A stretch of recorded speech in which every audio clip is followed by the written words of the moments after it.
Hello পরাণের ভাই ও বোনেরা, আজকে তৈরি করে দেখাবো দারুণ মজার বিফ স্টেক বাংলাদেশি স্টাইলে। বিদেশি এই খাবারটা বাংলাদেশে কিন্তু এখন অনেক জনপ্রিয়। প্রথমে স্টেকের মাংসটা নিয়ে নিব আর এটাকে টিস্যু দিয়ে খুব ভালোভাবে ড্রাই করে নিতে হবে যেন পানি না থাকে। 1 ইঞ্চি পুরুত্বের এই মাংসের পিসটা আছে। আর মাংসের মধ্যে কিন্তু কিছুটা ফ্যাট থাকতে হবে। এরপর একটু কাঁটা চামচের সাহায্যে ছিদ্র করে নিব যাতে মশলাটা ভেতর পর্যন্ত ঢুকে। হাফ চা চামচ লবণ, হাফ চা চামচ গোলমরিচের গুঁড়া, হাফ চা চামচ দিয়ে দিলাম গরম মসলার গুঁড়া। গরম মসলার গুঁড়াটা কিন্তু আমি দেশীয় স্টাইলে দিয়েছি।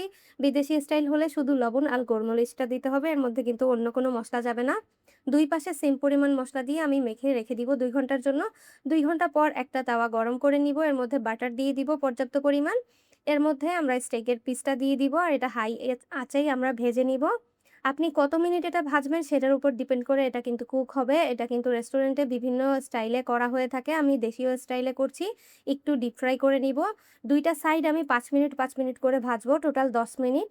যদি আপনারা ২ থেকে ৩ মিনিট ভাজেন তাহলে মাংসের ভেতরটা কিন্তু জুসি বেশি থাকবে এবং একটু পিঙ্ক কালার থাকবে। আমি পিঙ্ক কালারটা পছন্দ করি না। আমার কাছে মনে হয় কাঁচা মাংস, তাই আমি একটু ডিপ ফ্রাই করে নিচ্ছি। কয়েকটা রসুনের কোয়া আর দিয়ে দিলাম রোজমেরি। এবার এটাকে সাইডটাকেও খুব ভালোভাবে ভেজে নিচ্ছি। যখন সাইড এবং ২ পাশ টোটাল ১০ মিনিট হয়ে যাবে, ১০ মিনিট পরে আমি চুলা থেকে নামিয়ে নিব। আর গরম, গরম পরিবেশন করব দারুণ মজার বিফ স্টেক। এখন রেস্টুরেন্টে হাজার, হাজার টাকা খরচ করে আর খেতে হবে না। বাসায় তৈরি করা যাবে খুব সহজে।